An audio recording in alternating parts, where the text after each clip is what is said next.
ఇంకొకటి కూడా మీ మీద ఆయన ఆరోపణ చేశారు. చెప్పండి సార్. యాక్చువల్గా మీ తెలుగు వాళ్ళని ఏదైతే ఉందో 70% మంది మన వాళ్ళని పెట్టుకోవాలి, లోకల్ వాళ్ళని, మిగతా 30% మీరు ఎవరైనా పెట్టుకోవచ్చు అనేది. మీరు దాన్ని కూడా ఇచ్చేసేసి ఇటీవలే డబుల్ స్మార్ట్ మూవీకి అందరూ బాంబే వాళ్ళతోనే చేయించుకున్నారు, బాంబేకి వెళ్ళి అని చెప్పేసి. దీనికి ఏమంటారు? అలాగే రెండో పాట కూడా 50% వాళ్ళనే తెచ్చుకున్నారు అని చెప్పేసి కూడా సార్. ఓకే, ఆ రోజు నేను బాంబేలో ఉన్నాను. బాంబేలో నుంచి ఫోన్ చేసి చార్మి గారు మొత్తం బాంబేలో పెట్టుకోమంటున్నారు. ఇక్కడి నుంచి ఆమె ఎక్కడున్నప్పుడు నన్ను అడిగిన చార్మి గారు ఎంతమంది అని అంటే, జగన్ గారు ఉండి 200 మంది కావాలన్నారు ఆయన. ఓకే, డాన్సర్స్ 200 మంది కావాలని అంటే 200 మంది ఇక్కడే పెట్టుకోండి అని చెప్పి జగన్ గారు క్వాలిటీ గురించి చెప్పారు. ఆ పాట అలాంటిది కావాలని. చార్మి గారు నన్ను ఏమనంటే 200 మంది అంటే నాకు బాంబే భాష అంటే ఇది అయిపోతుంది, తగ్గించండి. 120 మెంబర్స్ ఏమో, 100 మంది 110 ఏమో ఏదో మెంబర్స్ ఓకే చేసినారు.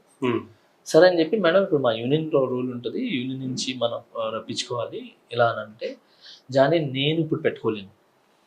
ఓకే, ఇప్పుడు నేను లాస్ట్లో ఉన్నా, నాకున్న పరిస్థితులు ఇది.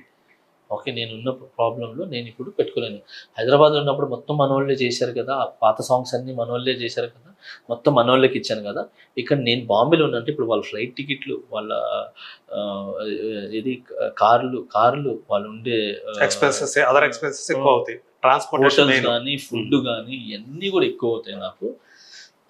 నేను భరించలేను, నేను చేయలేను అని అంటే, అప్పుడు ఆయనే మా సెక్రటరీ గారు అప్పుడు ఆయన అడిగితే, ఆయన శ్రీనివాస్ గారు ఆయన అడిగితే ఏం చేశారంటే, మాస్టర్ మన ఇది ఆమె ఇవ్వకపోతే మనం ఏం చేయలేము కదా. సో ప్రొడ్యూసర్స్ కాల్ అనేది వాళ్ళు ఆల్రెడీ ప్రొడ్యూసర్స్ కోర్టులు గెలిచి ఎవరు ఎక్కడైనా కూడా వాడుకోవచ్చు అని చెప్పి చూపించారు. వాళ్ళ లెటర్ కూడా చూపించింది నాకు. ఐ హ్యావ్ అథారిటీస్ టు, నేను ఎక్కడైనా వాడుకోవచ్చు అని చెప్పి. సో ఇది జరిగింది, ఇది ప్రొడ్యూసర్స్ కౌన్సిల్లో వాళ్ళు గెలిచారు, ఎవరు ఎక్కడైనా వాడుకోవచ్చు.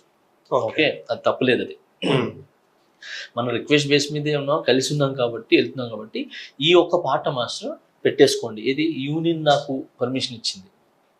యూనియన్ నేను యూనియన్ చెప్పే చేశాను. మీరు అడగండి, ఒకవేళ లేదని అంటే డబ్బులు ఏమైనా ఇప్పించేలాగా ట్రై చేయండి అంటే నేను డబ్బులు ఇచ్చేలా ట్రై చేస్తానని చెప్పాను. సో అదంటే నేను వాళ్ళు రాకుండా నేను ఎలా డబ్బులు ఇచ్చేదని చెప్పింది.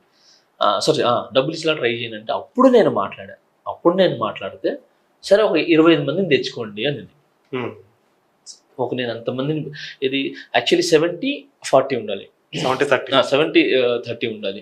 ఆమె చేసింది రివర్స్ చేయని ఒక 15 మంది నేను, ఒక 30 మంది నేను ఇస్తానని. అప్పుడు యూనియన్ ఫోన్ చేస్తే యూనియన్లో అందరూ బిజీ ఉన్నారు, లేరు. తర్వాత మన సెక్రటరీ గారు కూడా ఇప్పుడు నేను అంటే ఈ విషయం పోయి మాట్లాడండి, చార్మి గారితో మాట్లాడండి, ఇట్లా చేస్తానంటే ఇక్కడ గొడవ జరుగుతున్నాయి, మాస్టర్ని తిట్టారని చెప్పి. ఈ గొడవలు జరుగుతూ వీళ్ళకి అర్జెంట్గా జనరల్ బాడీ మీటింగ్ కావాలి. జనరల్ బాడీ మీటింగ్ కావాలి. పాప వాళ్ళ బాధలో వాళ్ళు ఉన్నారు, ఏది మమ్మల్ని ఆరోపిస్తున్నారని చెప్పి, వాళ్ళు తిడుతున్నారని చెప్పి ఈ గొడవల్లో ఉన్నారు. ఆ టైంలో సేమ్ నా షూటింగ్ స్టార్ట్ అయ్యే టైంకి వీళ్ళందరూ జీబీలో ఉన్నారు కదా, జనరల్ బాడీ మీటింగ్లో ఉన్నారు కదా. అప్పుడు ఇదే సతీష్ కావచ్చు, మిగతా వాళ్ళు కావచ్చు, జానీ మాస్టర్ అక్కడ 100 మందిని పెట్టుకుని చేస్తున్నారు, మీరు మాట్లాడొచ్చు కదా, ఎవడైనా మాట్లాడాడు. జనరల్ బాడీ మీటింగ్ ఉన్నారు అప్పుడు వాళ్ళకి ఎన్ని అవసరం లేదు, వాళ్ళకి అర్జెంట్గా ఎలక్షన్ కావాలి వాళ్ళకి. సో ఎలక్షన్లు కావాలి, ఆ ఎలక్షన్లో ఈయన నిలబడాలి, ఈయన గెలవాలి. సో ఎవడు ప్లాన్లో వాళ్ళు ఉన్నారు.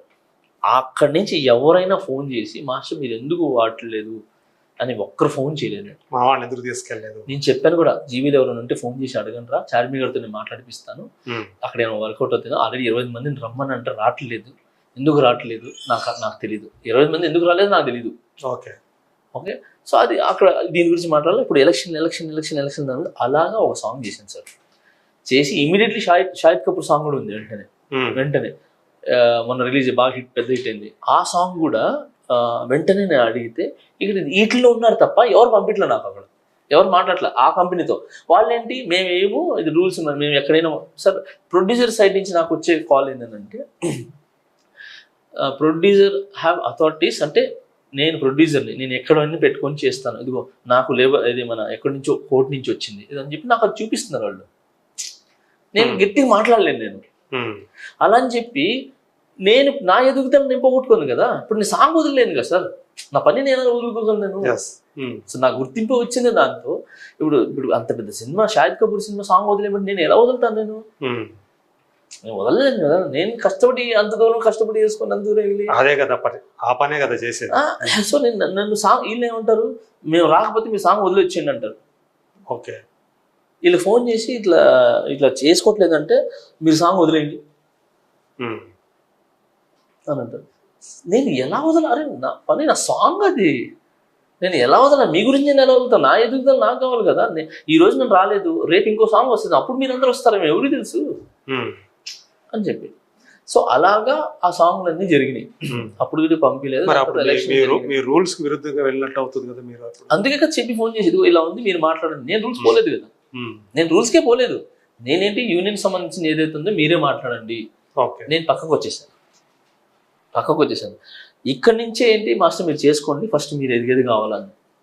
మన హైదరాబాద్ మాస్టర్ హిందీకి వెళ్ళి షాహిద్ కపూర్తో చేస్తున్నారని అంటే ఒక మంచి ఒక ఏమంటారు గర్వకారణం మాకు, మీరు చేయండి అని చెప్పి యూనియన్ నుంచి నాకు చెప్పారు. సో నేను చేశాను. నాదేం తప్పండి, అయిపోయింది. అక్కడి నుంచి ఇక్కడ వస్తే ఇక్కడ స్మార్ట్ శంకర్ ఇప్పుడు ఉన్నారు. స్మార్ట్ శంకర్లో ఇక్కడ కూడా వాడలేదు అని చెప్పి నా సాంగ్ జరుగుతున్నప్పుడు పుష్ప 500 మంది సాంగ్ జరుగుతుంది, నాకు డాన్సర్ లేరు, నేనేం చేయాలి? డాన్సర్ లేకపోతే నేనేం చేయాలి? లేదని చెప్పి ఉత్తరం తీసుకోవాలా నేను? అప్పటికి నేనేం చేశాను, 30 మంది ఇక్కడ పెట్టుకున్నాను నేను. ఓకే, చార్మినార్ 70 మంది కావాలి. ఎందుకంటే పాపం ఆమె తప్పులేదు, బడ్జెట్ కొంచెం ఇష్యూ అయ్యి లాస్ట్లో ఉన్నారు కాబట్టి సెట్లు గిట్లు ఏం లేదు ఆ సాంగ్కి. ఓన్లీ రోడ్లు, చార్మినార్, ఈ తప్ప ఇంకేం లేదు పాపం.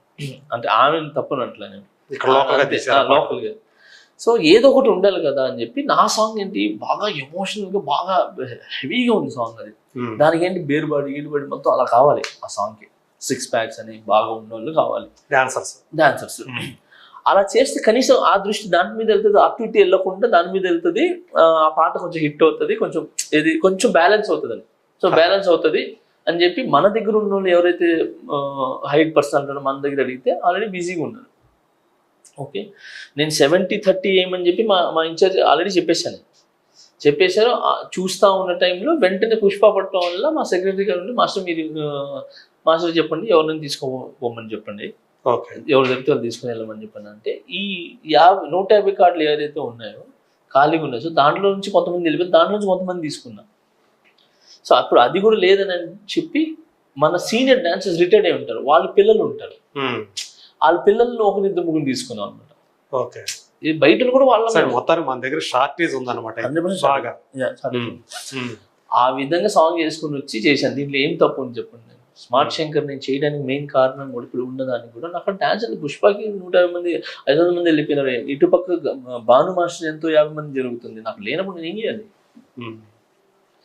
నేను అసలు టోటల్ హైదరాబాద్ యూనియన్నే అసలు ముందు తీసుకుని నేను గర్వంగా చెప్పుకుంటాను. నేను మన మాస్టర్లు చాలా మంది మాస్టర్లు అయ్యి 4 సంవత్సరాలు అవుతున్నా కూడా పాపం వాళ్ళకి ఇంకా బ్రేక్ దొరకల. కానీ నేను డాన్సర్గా చేసినప్పుడు మిగతా మాస్టర్లు కొంతమంది ఉండి మమ్మల్ని తిడుతూ డాగ్ అంటూ నాయి అంటూ ఇవన్నీ చేస్తుంటే బాధేసింది.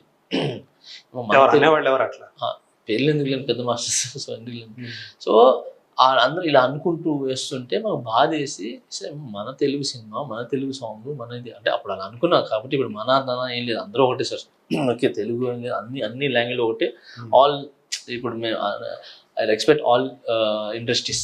ఓకే, అప్పుడు మాకు ఏంటి మనల్ని డాగ్ కుక్క అంటే ఏంటి ఇలా కాదు, మనం చేద్దాం సాంగ్లు, మన దగ్గర ఎందుకు లేడు ఎవడు ఉండడు అని చెప్పి నాకు బాగా ఇదంతా ఇక్కడిక్కడ జరిగింది, హైదరాబాద్లో జరిగింది. అక్కడ కోపం వచ్చి మనం కూడా చూపిద్దామని అప్పుడు నేను ఒకటే దగ్గర రాజమౌళి గారి దగ్గర బాగా గట్టిగా తిరిగా. సో చరణ్ మన ఇది మగధీర జరుగుతున్నప్పుడు బాగా తిరిగా. సో అక్కడి నుంచి నా జర్నీ స్టార్ట్ అయింది. మిగతా అందరూ తెలుసు, మీడియాలో ఉంది అంతా తెలుసు. సో ఆ విధంగా వెళ్ళి చేస్తే తర్వాత మా డాన్సర్స్ మా కొరియోగ్రాఫర్స్ అందరూ కూడా పిలవటం జరిగింది. ఆ హైదరాబాద్లో కూడా ఉన్నారు. నేను మర్యాద రమ్మని చేశాను. దాని తర్వాత రామ్ చరణ్ సార్ దగ్గరికి డిల్లక్ సాంగ్ చేసిన తర్వాత రామ్ చరణ్కి మీకు ఏదో కొంచెం బాగా మంచి అనుబంధం ఉందని చెప్పుకుంటా ఉంటారు ఇండస్ట్రీలో. అది అందరి అంటే ఏం లేదు, ఈజ్ లైక్ బ్రదర్ సార్. అంటే నా ప్రతి అంటే ఫ్యామిలీ పరంగా కూడా కెరీర్ పరంగా కూడా నాకు టార్చ్ బేరర్ లాగా సార్. గేమ్ చేంజర్ కూడా చేశారు. చేశాను సార్, అయిపోయింది. సో ఇది సార్ ఈ విధంగా జరుగుతూ తను అలా చేశాడు కాబట్టి తనకి ఇప్పుడు అంటే మిర్రర్ సార్, అంటే ఒక భయంకరమైన అందరికి చూపిస్తా ఉన్నాడు సార్.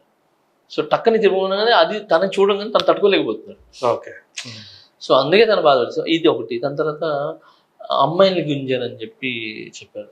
అమ్మాయిలు గుంజారు, అమ్మాయిలు గుంజాడు అని చెప్పి ఒక మాట చెప్పాడు సార్. నేను ఏ అమ్మాయిని గుంజాను నాకు చూపమని చెప్పండి, వాళ్ళని తీసుకుని వచ్చి నాకు నిరూపించమని చెప్పండి, మీరు ఏం చెప్తే నేను చేస్తాను.